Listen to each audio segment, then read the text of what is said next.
Baba Roga est une figure folklorique slave ressemblant à une sorcière et dotée de plusieurs capacités surnaturelles exceptionnelles.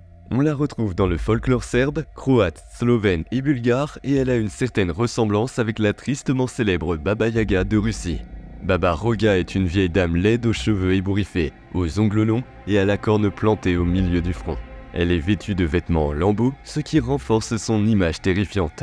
Selon certains récits, elle n'aurait qu'un œil et des dents en fer. Baba Roga est réputée pour sa nature malicieuse et trompeuse. Elle vit cachée dans des endroits sombres et isolés tels que des forêts, des grottes ou des bâtiments abandonnés.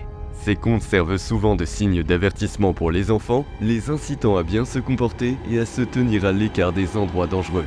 Les Slaves prétendent qu'elle possède divers pouvoirs surnaturels, notamment celui de se métamorphoser. Baba Roga peut prendre de nombreuses formes différentes pour tromper ou capturer ses victimes.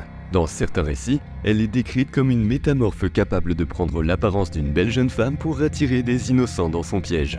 Baba Roga est une kidnappeuse et une mangeuse d'enfants dans les contes populaires. Elle enlève les enfants méchants ou qui se comportent mal et les emmène dans son repère.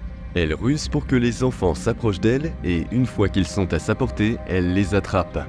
Il est conseillé aux enfants de rester près de leurs parents et de ne pas errer dans des endroits inconnus ou isolés pour éviter d'être capturés par Baba Roga. Cette menace est utilisée pour inculquer aux enfants l'obéissance et le respect des aînés.